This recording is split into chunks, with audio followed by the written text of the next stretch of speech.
Where are my damn moron sons? Here, my lord. It starts with a pie, a simple, unremarkable meat pie sitting on a table in the great hall of the twins. And if you're Walder Frey, you don't think twice about it. Why would you? You're the Lord of the Crossing. You won. You betrayed the Starks. You broke the most sacred law in Westeros, and you got away with it. So you eat your pie and wait for your sons to show up for dinner. But here's the thing. Your sons are already here. They're in the pie. This is the story of how Arya Stark doesn't just kill a man. She erases a house. And she does it by turning every weapon the Freys ever used, betrayal, feasting, false hospitality, right back against them. What we're watching across these two scenes, from the final moments of Season 6 to the cold open of Season 7, isn't just revenge, it's poetic justice, designed by someone who learned from the very best and the very worst. To understand why these moments carry such weight, you need to remember what happened at the Red Wedding.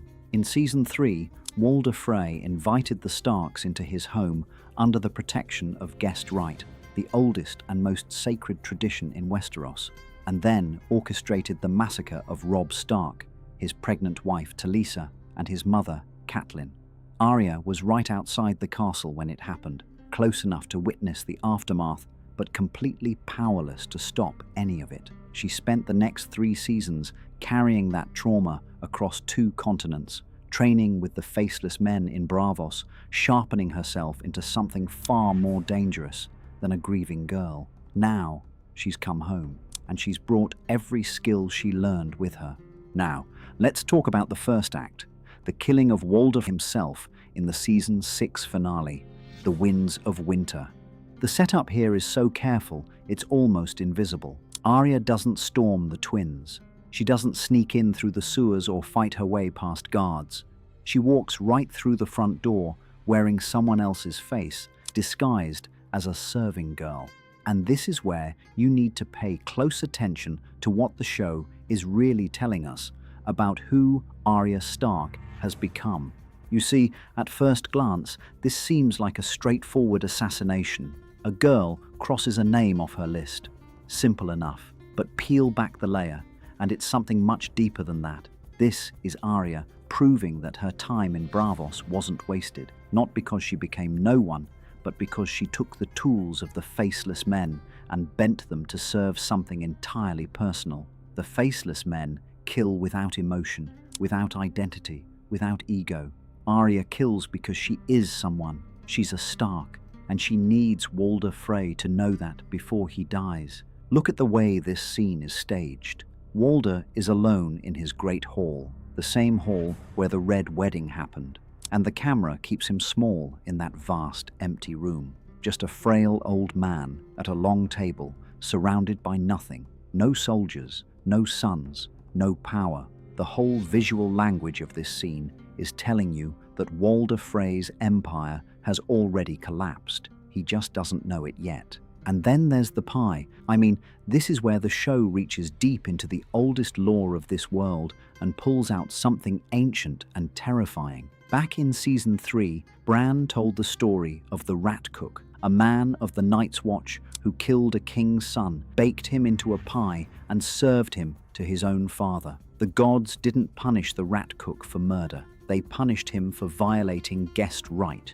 That detail matters, because that's exactly what Arya is doing here. She isn't just killing Walder Frey, she's passing a sentence on him using the oldest moral code this world has ever known. She's become the instrument of a justice that stretches back thousands of years. So when Walder lifts the crust of that pie and finds a human finger, and the serving girl reaches up and peels off her face to reveal Arya Stark underneath, this isn't just a plot twist, it's a sentencing. Arya makes sure he knows exactly who she is, exactly what family she belongs to, and exactly why this is happening to him.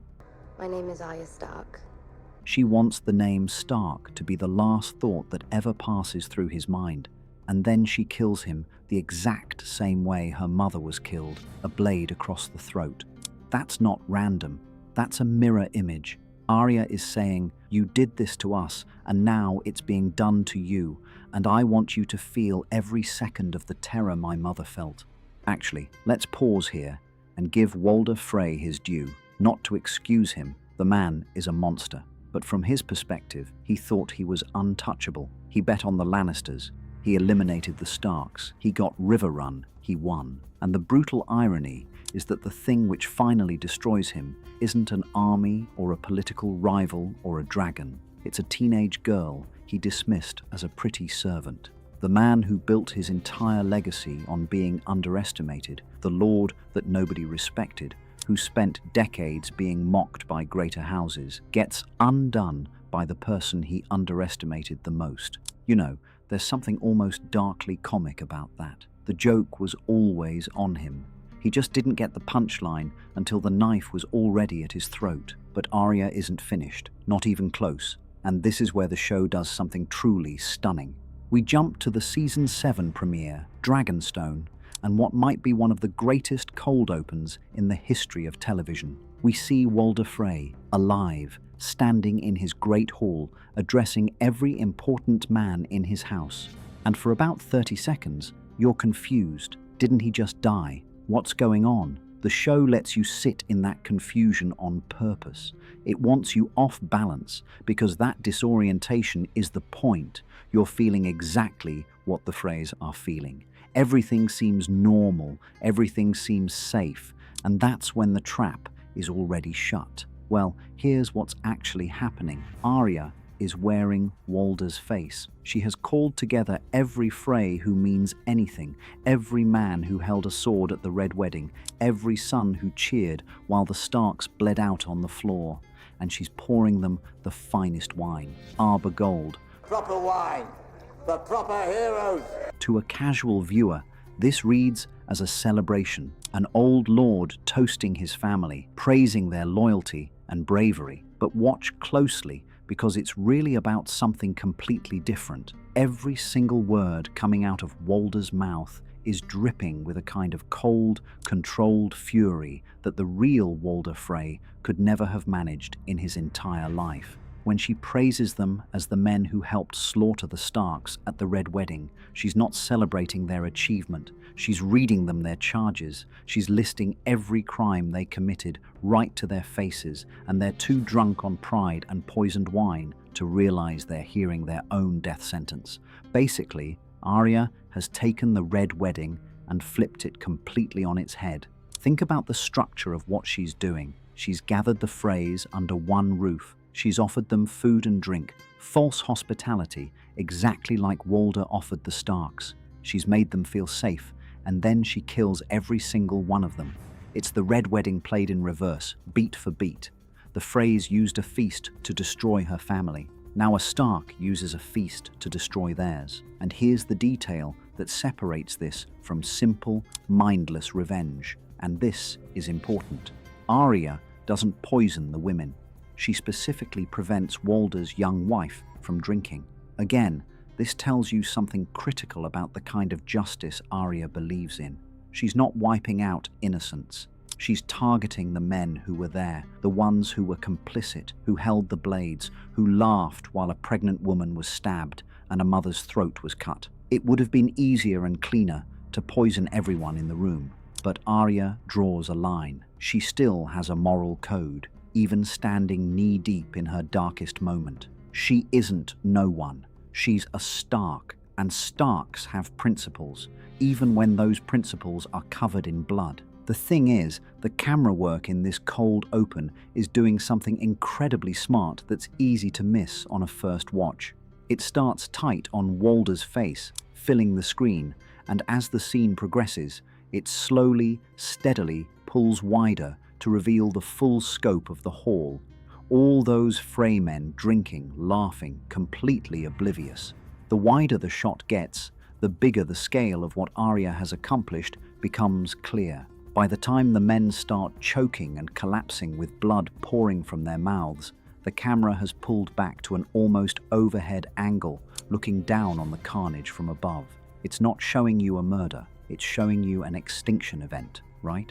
And then comes the reveal. Arya peels off Walder's face and she stands there, small, young, perfectly calm.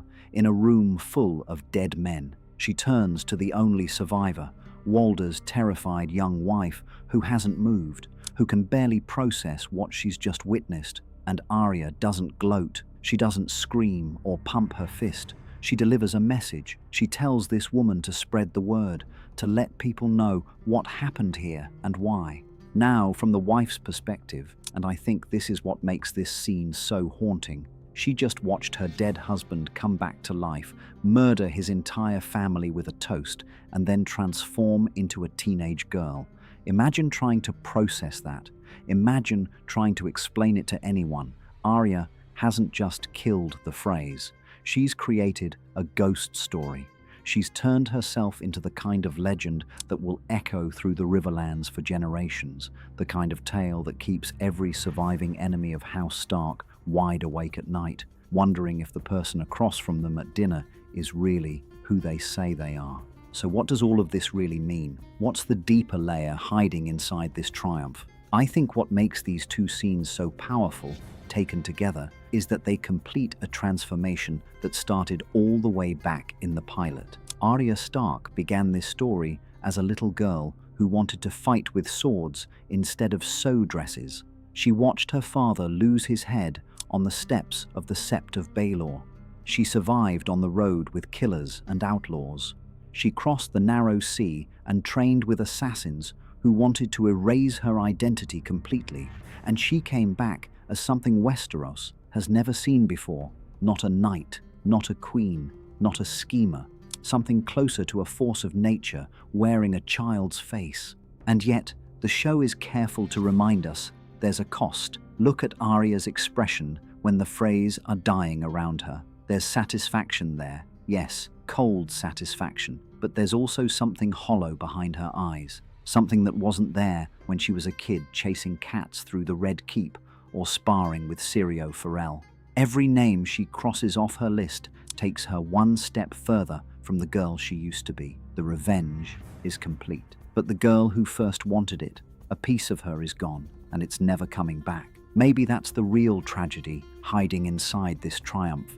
Arya got everything she ever wanted. She avenged her mother, her brother, her family's honor. She single-handedly wiped an entire great house off the map. But the person who would have been most proud of her, Catelyn Stark, the mother who clawed at a man's face with her bare hands trying to save her son, would also be the person most horrified by what her daughter had to become to make it happen. In the end, Arya walks out of the twins alone, into the cold, carrying a dead man's face and a message for anyone listening. Winter came for House Frey.